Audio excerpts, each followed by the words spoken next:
Magandang araw mga kaibigan.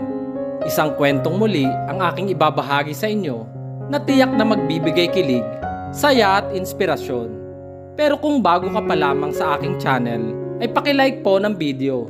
Pakiclick ng subscribe button, pati na rin ang bell icon para lagi kayong updated sa mga paparating ko pang upload.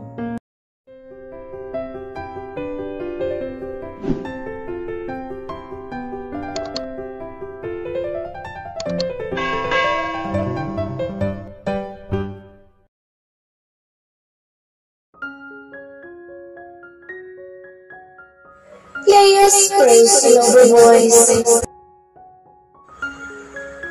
Pagewang-gewang akong bumaba sa sports car ko at namimigat na rin ang mga mata ko sa kalasingan at antok sa magdamag naming inuman ng mga barkada ko sa bar nila Kate Del Mundo, isa sa mga kaibigan ko at anak ng pinakamayamang pamilya nitong bansa. Tumuwid ako ng pagkakatayo ng mabungaran si Grandpa sa sala namin habang nagkakape at may hawak na magazine. "Good morning, Grandpa." Lambing ko at humalik sa noon nito. Napakagatlabi akong nakatayo sa harap nito dahil saka lang ako nito patutuloyin sa silid ko. Oras na tapos na niya akong interviewin sa pinuntahan ko. Kahit alam ko namang nakareport na dito kung saan ako galing at sinong mga kasama ko. Patuloy pa rin ito sa pagbuklat sa magazine na binabasa na tila hindi ako nag-exist sa harapan niya. Napapikit na ako dala ng antok at kalasingan pero kailangan kong labanan at tumuwid ng tayo sa harapan nito na parang isang army sa harapan niya. Napahinga ito ng malalim at sa wakas ay itinabi na rin ang magazine sa center table bago ako pinasadahan ng tingin na nakakunot na naman ang noo kaya naglalabasan lalo ang mga guhit sa mukha dala ng katandaan. "Get ready yourself for your upcoming wedding next month. We're going to meet the family of your fiancé this weekend." Saad nito na ikinagising ng papatulog ko ng diwa. Napakurap-kurap akong tumitig dito na naka-poker face lang namang nakamata sa akin. "Kasal? Fiancé? Are you drunk, Grandpa?" Sa wakas ay naisatinig ko ang nasa utak ko sa isinaad nitong nakakagising ng ulirat. Tumayo ito at dinampot ang tungkod para sa suporta nito. Naglakad-lakad pa ito sa harap kong nakatanga lang sa kanya. "Do I have to repeat my words, Malia?" Napalunok akong umiling dito. Confirmed, seryoso siya. May fiancé na akong hindi ko nalalaman? Matatali na ako at mawawala ng kalayaan sa edad na 20. No way, highway. Ang aga pa. Ang bata ko pa. Naputol ang paglalakbay ng diwa ko sa pagtikim ng kaharap kong matiim na palang nakatitig sa akin. "Pero Grandpa," naitikom ko ang bibig sa pagsalubong lalo ng kulay puti na nitong malalagong kilay. "That's final, Malia. Whether you like it or not." Pinan nitong saad bago ako tinalikuran. Pero hinabol ko para ipaglaban ang karapatan ko. Siguro na may deserve ko din ng malinaw na explanation sa biglaan nilang pagpapakasal sa akin at sa susunod na buwan na agad-agad. "No, Grandpa. Hindi ako papayag. Ayoko!" Sigaw ko na ikinatigil nito. Dahan-dahan itong humarap at lumarawan sa mukha nito ang kirot na nang alarma sa akin. Unti-unti itong napaluhod at napadakma sa kaliwang dibdib na ikinataranta ko at agad na dinamayan ito. "Grandpa! Yaya! Help us! Hurry!" Pagpapasaklolo ko dahil nawala na ng malay si Grandpa sa bisig ko. Tumalima naman ang mga katulong at kaagad tinawag ang ilang bodyguards namin sa labas para buhatin si Grandpa. Umiiyak ako nakasunod sa mga ito. I-denial ko ang number ni Daddy na kaagad namang sinagot. Daddy, please, come home. Inatake sa puso si Grandpa. We're on the way to our hospital. I don't know what to do anymore." Nag-hysterical ko saad na ikinabigla din ni Daddy. "Calm down, Iha. We're on the way. Just please, Iha, stay at your grandpa's side. Do you understand?" Tumangutango ako sa narinig kay Daddy, kahit hindi ako nito nakikita. "Yes, Dad. I'm sorry. It's my fault." Pagtatapat ko na ikinahinga niya ng malalim sa kabilang linya. Nanginginig ako sa takot sa nangyayari kay Grandpa na kasalukuyang inaasikaso ng aming family doctors dito sa Buena Vistas General Hospital and Medical Center na isa sa pinakasikat at malaking hospital dito sa syudad. Nangangatog ang mga tuhod ko habang nakaupo dito sa waiting area, kaharap ang OR na kinaroroonan ni Grandpa. Ilang oras na sila sa loob at hanggang ngayon ay wala pa rin lumalabas sa mga nurse at doktor na umaasikaso sa kanya. Kaya lalo akong kinakabahan. Dapat talaga pumayag na lang ako sa isinaad nito. Hindi na sana kami umabot dito kung hindi ako kumontra. Pakiramdam ko'y napaka-selfish kung hindi pinagbigyan si Grandpa. Gayong lahat ng luho ko mula pagkabata ay binibigay niya ng sobra-sobra pa sa hinihingi ko. Minsan lang siya humiling pero tinanggihan ko pa kaya ngayon inatake tuloy siya sa puso. Hindi ko mapapatawad ang sarili sa oras na may mangyaring masama kay Grandpa. Si Grandpa na ang kinalakihan kong magulang dahil busy ang mga magulang ko sa pagpapatakbo ng mga negosyo namin. Hindi na nga sila magkanda o gaga sa pagmamanage sa mga negosyo namin dito sa bansa at sa abroad. Kaya namulat akong hindi sila nakakasama dahil sila nakatutok sa negosyo ng aming pamilya. Lalo na ngayon dahil si Daddy ang nangungunang senador ng bansa. Panay ang daloy ng mga luha ko at tuluyan na ngang nagising ang diwa ko at nahimas-himasan sa kalasingan sa nangyayari ngayon. Dating senador din si Grandpa kaya sa kanya nagmana si Daddy sa pagiging public servant habang iminamanage din ang aming mga negosyo. Napatunghay ako at napatayo nang sa wakas ay bumukas na ang pinto at nakangiting mukha ng family doctor namin ang iniluwal doon.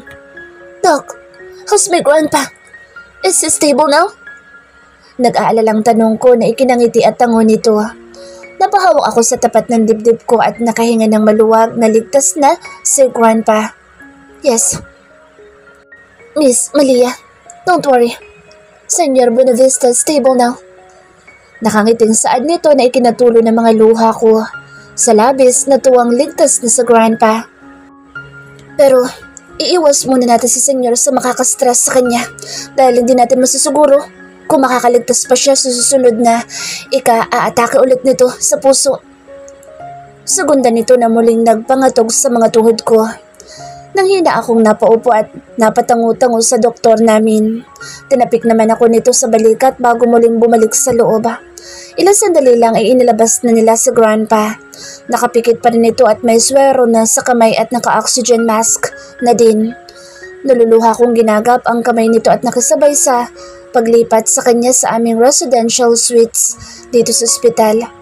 Nagigilty ako habang pinaghahaplos sa mukha sa Grandpa na wala ring malay.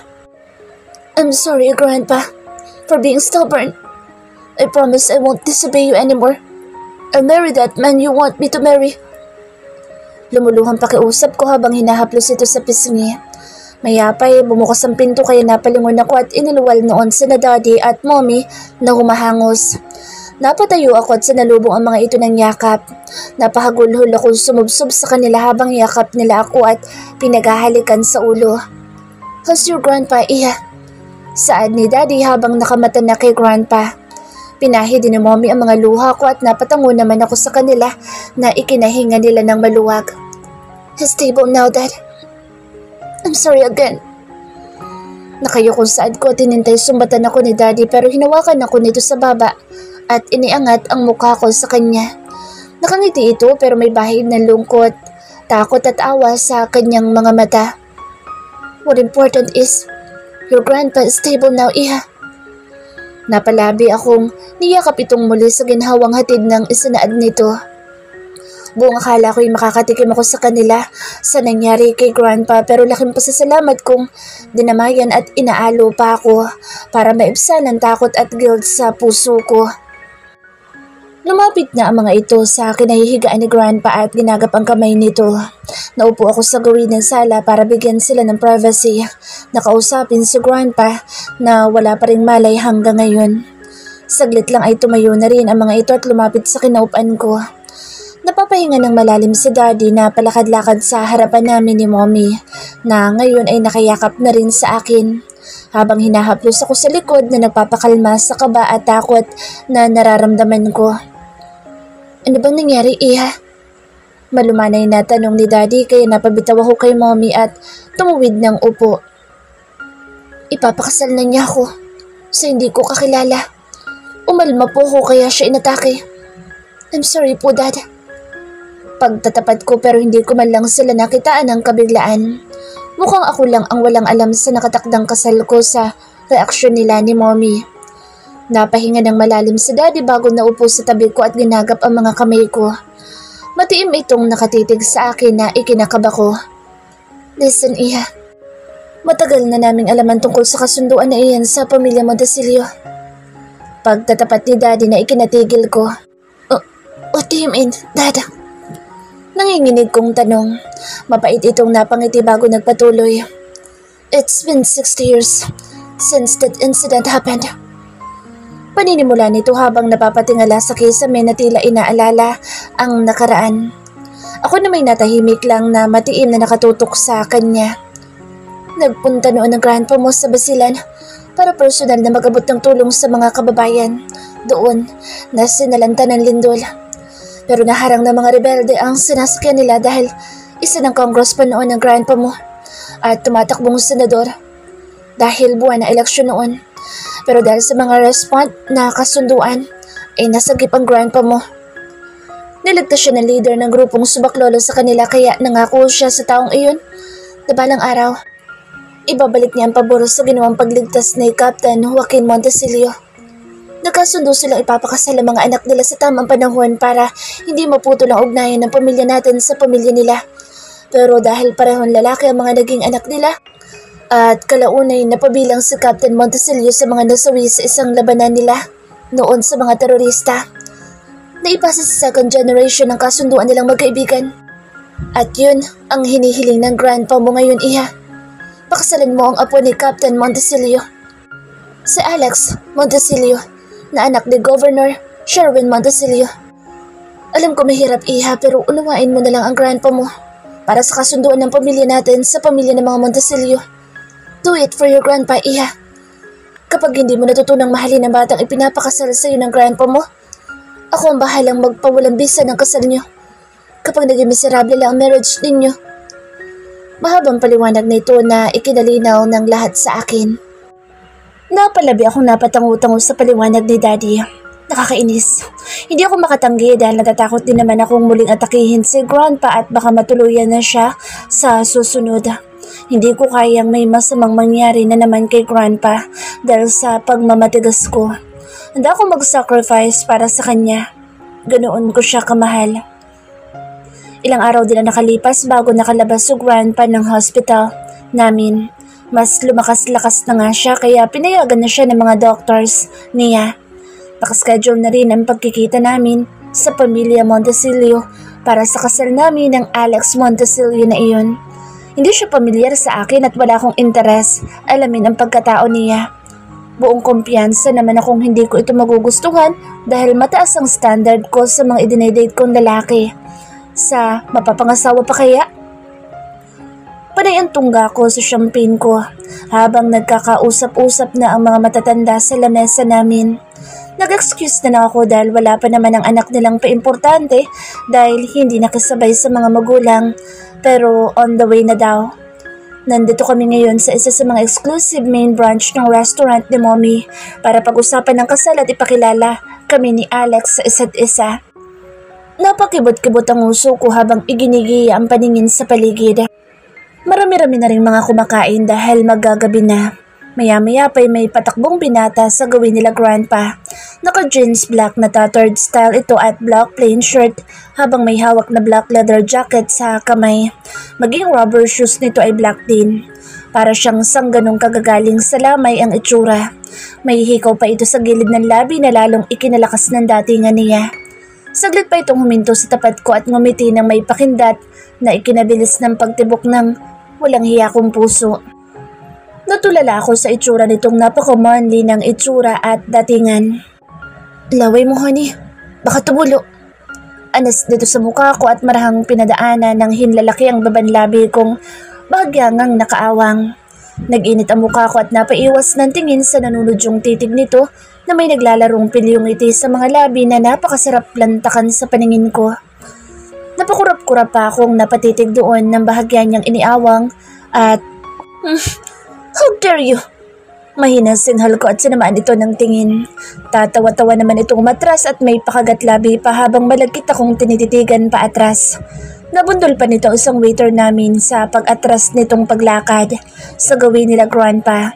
Inirapan ko ito at inisang lagok ang natitirang champagne ko sa baso bago muling nagpasalin sa dumaang waiter. Malia, iha, come here. Napalingon ako sa gawin nila Grandpa sa pagtawag sa akin.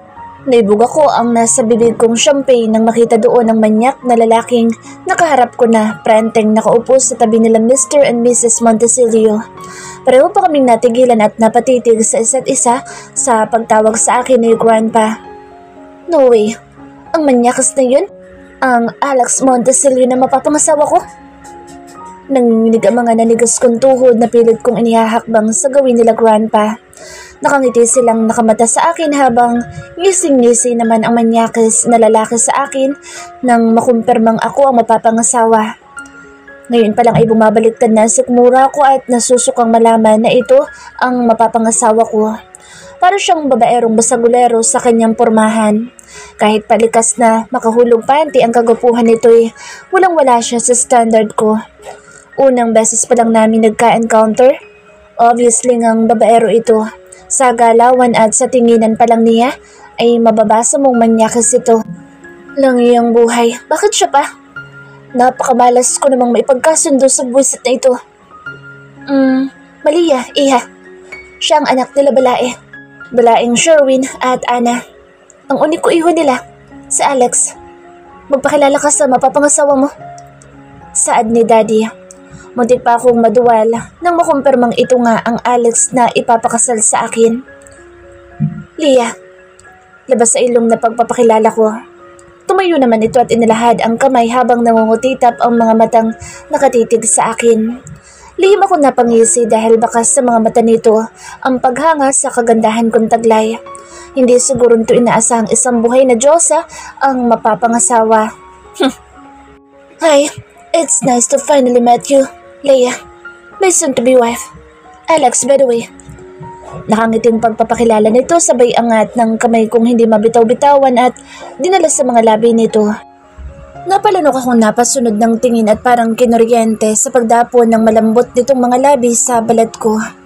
Impit pang napatili si Tita Ana at Mommy sa ginawa nito habang nakangiti sila sa amin. Kaya hindi ko magawang sawayin ang manyakas na ito. Tama nga ang first impression kong manyakis at babaero ito. Visit. Matapos namin pag-usapan at maiset sa susunod na buwan ang kasal namin, hinayaan nila kami magkasarinlan ni Alex. Nauna akong lumabas ng restaurant pero sumunod ito at kaagad sumakay sa passenger seat na ikinataas ng kilay ko. Nagingit-ngit ang mga ngipin kong pabalang na naupo sa driver's side at padabog na isinara ang pinto. Napairap na lang ako dito na ngiti-ngiti habang pinagmamasdan ako. Nanonood sa buto ko ang lagkit ng pagkakatitig nito sa akin na ikinatatayo ng mga balahibo ko sa katawan. Saan tayo, honey? Napaikot ako ng mga mata sa lambing ng pagkakatanong nito habang nakaharap pa rin sa akin at namamangha akong pinakatititigan. Don't call me that way. Magiging asawa lang kita sa papel. Hindi ang katulad mo ang nais kong makasama habang buhay. Diretso ang pambabara ko na ikinapalis ng matamis nitong ngiti. Kita ko sa peripheral vision kung napaiwas tingin nito at nagtaas baba ang Adam's apple. Pero nakaset na ang kasal natin next month, Leia. Tanggapin mo na lang. Hindi naman kita pababayaan sa piling ko. Para akong kinuryente sa baritonong boss nito na napaka-sexy ng dating sa pandinig ko. Lihim akong napangiti at kinilig sa isinaad nito na hindi ko batid kung totoo ba o nambobola lang. Tumuloy kami sa tambayan namin magkakaibigan sa bar nila Kate dahil may VIP access ako dito at kahit hindi na ako magbayad sa mga inumin ko dito'y walang problema. Sumunod pa rin naman si Alex at baka sampag kamangha nito habang iginigiya ang paningin sa paligid. Nanigas ako nang pinagsalikop nito ang mga kamay namin habang napapalingon sa bawat nadadaanan namin. Hiniyaan ko na lang ito at nagpatuloy sa elevator dahil sa third floor ang madalas namin tambayan kung saan mga anak bilyonaryo lang ang nakakapasok dahil may mga VIP card ang mga ito. Habang dito sa first at second floor ay pwedeng kahit mga walang VIP. As long as may pambayad sila sa mga nagmamahalang inumin dito. Secured naman ang buong lugar na ito. Sa kaliwat kanang naglalakihang bouncer na nagkalat at nakamasid sa buong lugar. Nagkalat din ang mga CCTV camera para sa seguridad ng mga customers. Magkahawak kamay kami lumabas ng elevator at hindi maiwasang pagtinginan kami ng mga nakakasalubong at sa bayan namin na ikinaiilang ko. Hindi pa ito nakontento at humapit na rin ito sa bewang ko na ikinalunok ko ng sunod-sunod. Para akong sinilaban ng apoy sa pagkakayakap na nito sa akin habang naglalakad kaming papasok sa VIP room namin, naka-occupied sa akin. Kabisado na ako ng mga waiter dito at napakagiliw nila kaming inaasikaso dahil hindi naman lingid sa kaalaman nilang matalik kami magkakaibigan na tagapagmana nitong building na pinagtatrabahuhan nila. Bitaw na. Madiing saad ko nang makalabas na ang waiter na magiliw na umaasikaso sa amin at dinalhan kami ng inuming in-order ko. Bahala ang Alex na ito sa inumin niya dahil sumabit lang naman siya sa akin. Ngingiti-ngiti naman itong bumitaw at nagtaas pa ng kamay na animoy kriminal na sumusuko. Napairap ako dito at pabalang na umupo sa pangsuluhang couch at sa baba itinuon ng paningin kung saan nagkakasiyahan ng mga nandoon sa dance floor. Stop staring, will you? Naiiritang saad ko dito dahil panay pa rin ang matiim nitong pagtitig na tila hindi nagsasawang tinititigan ako. Sorry honey, I just can't believe that you're gonna be my wife. Saad nitong nagpatili sa utak ko. Kainis, ang galing niyang magdala. Halatang sanay na sanay mantunaw ng katinuan sa mga linyahan at uri ng pananalita. Marin ako napapikit at dinampot ang shot kong Black Label. Sanay naman ako sa alak. Nakikipagmagdamagan nga ako sa mga kaibigan kong lasinggera din. It's annoying. Pwede ba? Huwag kang titig ng titig, nakakairita. Madiing sinhal ko na ikinangiti lang nito at napakibit balikat pa bago dinampot ang baso at nagsali ng inumin. Bakit bang init ng ulo mo sa akin, honey? Wala pa nga akong ginagawa. O gusto mo? Sinamaan ko ito ng tingin sa isinaad nitong may ibig sabihin habang nangingiti ng hindi mapagkakatiwalaan, lalo't may kamang nakaabang dito sa loob ng VIP room na kinaroroonan namin. Muli akong lumingon sa baba sa mga nagkakatuwaan pa rin sa dance floor dahil salamin lang naman ang nakapalibot dito sa silid at kitang-kita ang mga tao sa labas. Pero tinted ito sa labas kaya hindi mo makikita ang mga tao dito sa loob. Kung sa tingin mo makakascore ka sa akin, Mr. Montesilio. In your dreams. Pambabara ko sa pantasya nito na ikinadaan ng sakit sa kanyang mga mata. Nakonsensya naman ako sa pagiging matalas ng dila ko sa paglamlam ng sigang itsura nito. Sorry, aaminin ko, hindi kita type. Kaya pwede ka magpatuloy sa gawain mo kahit pakasal na tayo. At ganoon din ako. Sa papel lang tayo mag-asawa. Nothing more, nothing less. Napalabi itong napatangu-tangu at inisang lagok ang shot na hindi man lang gumuhit ang init at pait sa gwapo niyang mukha. Mukhang sanay na sanay ito sa mga alak. Pero bakit ka pa pumayag makasal tayo kung hindi mo naman pala ako gusto? May halong pait na tanong nito. Ako naman ang napaisang lagok sa shot ko at gumuhit ang init at pait sa lalamunan kong ikinangiwi ko. Nangingiti naman itong pinagmasdan ako. Kasi mahal ko ang pamilya ko. Simpleng sagot ko na ikinatango-tango nito bago nagsalin sa mga baso namin. Ikaw, bakit ka pumayag? Balik tanong ko na ikinalapad ng ngiti nito at muling nabuhayan ang mga matang nangungutitap na nakatitig sa akin. Ayoko sana eh, pero hindi ko naman kayang tanggihan nang makita ko kung gaano ka Diyosa nang mapapangasawa ko. Walang prenong pagtatapat nito. Napapailing na lang ako sa pagiging straight to the point nito na lihim kong ikinakilig. Lang niyang pusong to. Hindi ko masaway kahit kinakastigo na ng utak ko. Let me just clear to you. Sa papel lang tayo mag-asawa. Hindi ako magpapakama sa taong wala akong pagtingin. So if I were you, tigil-tigilin mo na yung pagpapantasya mo sa akin habang maaga pa. Dahil wala akong mapapala sa akin. Direktang saad ko at muling tunungga ang baso ko. Matiim lang naman itong nakatitig sa akin na parang binabasa ang nasa isip ko. Kanina mo pa inuulit-ulit yan. Oo na, hindi mo ako type. Kaya naiintindihan ko at nararespeto ko ang desisyon mong hanggang sa papel lang tayo. Sila ang pakiusap ko habang kasal tayo. Seryosong saad nito habang matiim akong pinakatitigan. Nagkibit balikat ako dito para magpatuloy. Huwag kang manlalalaki sa harapan ko. Dahil ganoon din ako. Hindi ako mambababae kapag nakaharap ka. Naibog ako tuloy ang iniinom ko at nasa mida.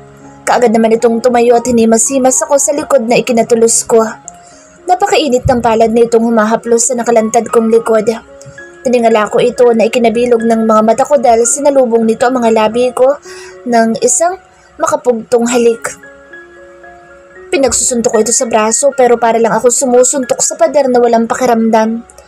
Nilalamukos din niya ang mga labi kong kusang dahang-dahang tumugon dito. Panay ang sigaw ng utak ko na itulak na ito pero parang may sariling isip ang mga kamay ko na dumantay sa magkabilang braso nitong kay titigas. Dahan-dahang namigat ang mga talukap ng mata ko at mas pinalalim ang pagtugon nito. Hindi ko na malayang nagiging agresibo na kami sa isa't isa na ngayon nakapatong na ito sa akin at nakahiga na kami sa kama nang hindi ko na malayan. Para akong binuhusan ng nagyayalong tubig at napamulat ng mga mata nang maramdaman itong humahaplos na sa nakalantad kong mga hita. Dahil sa iksi ng backless dress ko. Stop! Awat ko sa kamay nitong pumipisil-pisil sa hita ko at malapit nang makapasok sa singit ko. Bakit, honey? Naguguluhang tanong nito at namumungay na rin ang mga matang nakakatupok sa akin. Para niya akong pinapailalim sa kanyang kapangyarihan na mapasunod sa lahat ng gusto niya. Bumangon na ako at inayos ang damit at buhok ko na bahagyang nagulo. Napaupo na rin ito at kakamot-kamot sa batok habang pinapanood ako. Sinamaan ko ito ng tingin at tinungo ang pinto na ikinaalarma nito. Sandali! Pigil nito sa kamay kong ikinataas ng kilay ko. Nahihiya ang mga mata nitong hindi makatingin sa akin ng diretsyo. What? Nakataas kilay kong tanong na ikinangiwi nito at muling napakamot sa batok. Pasabay naman oh. Hindi ko dala ang kotse ko. Nandun ang wallet at cellphone ko. Mahinang pakiusap nito na ikinangisi ko. Humugot ako ng 10,000 sa pouch ko at inabot dito na napatanga sa perang inilapag ko sa palad nito. Is 10,000 enough? Namula itong napaiwas ng tingin at ibinalik muli sa kamay ko ang perang iniaabot ko kaya napakunot ako ng noo. Di bali na lang. Kung ayaw mo ako isabay, sa iba ako makikisabay. Hindi ako namamalimos ng pamasahe sa'yo. Saad nito na nagpasundot ng konsensya ko. Nauna itong lumabas at mukhang ngang nabadtrip ko kaya kaagad kong sunundan ito. Ang lalaki ng hakbang nito kaya napapatakbo na ako para masabayan ito. Tahimik naman ito at halatang nasira na ang magandang mood. Diretso itong naglakad ng tuwid palabas ng bar habang patakbo ko itong sinasabayan. Kinonsensya pa kasi ako ng bokong. Kainis. Pagkalabas namin ng bar ay nagtungo ito sa pedestrian lane at bagsak ang mga balikat na tila pasan ang mundo sa laki ng problema. Napabuga ko ng hangin at tinungo sports car kung nakaparada sa parking nitong bar. Kagad ako sumakay at tumaan sa tabi nito para isabay na pero natigilan ako nang makitang may kayakapan na agad itong haliparot na nakikipaghalikan na sa kanya kahit pa maraming napapatingin sa kanilang napapadaan. Para namang tinutusok ang puso ko sa nakikita ngayon at kusang tumulo ang mga luha ko. Napailing na lang ako mapaklang natawa at pinaharurot na ang kotse palayo sa kanila. Nalangunan ko pa sa side view mirror ko na bumitaw na ito at matamang napasunod ng tingin sa papalayong kotse ko. Such a playboy! Asshole! Sigaw ko at mapaklang natawa sa unang gabi namin. Sabi na nga ba tama ang hinala ko. Babaero ang mokong. Mabuti na lang at nakapagpigil pa ako at hindi nagpatangay sa mga halik nitong nakakatangay ng katinuan. Mahigpit ako napakapit sa manibela at nagngingit-git ang mga ngipin ko sa hindi ko maipaliwanag na dahilan. Walang modo. Nakakita lang ng ibang nakapalda, dinakma ka agad. Natatawang ani ko habang mabilis na nakikipagkarerahan sa mga kasabayan ko dito sa highway. Ngayon pa lang dapat ko nang lagyan ng boundary ang pagitan namin. Lalo na pag magkasama na kami sa iisang bubong. Hindi ko kayang sikmuraing makahalikan ulit ang katulad niyang napakababaero. Baka mamaya mahawaan pa ako ng bad breath sa mga kinakalaplapan nito kung saan-saan. Napapahid ako ng mga labi nang maisip ang mainit namin pinagsaluhang halik kanina sa loob ng VIP room. Nakakadiri ka, lalaki ka. Damn you! Napakalandi mong nilalang. Magsama kayo ng mga kaladkarin mong babae. Wala akong pakialam. How dare you! Babasagan kita ng itlog. Gago ka! Nanggagalaiting ani ko. Nagpupuyos ako sa galit na bigla na lang lumukob sa dibdib ko. Pakiramdam ko'y naagawan ako ng bagay na pag-aari ko na.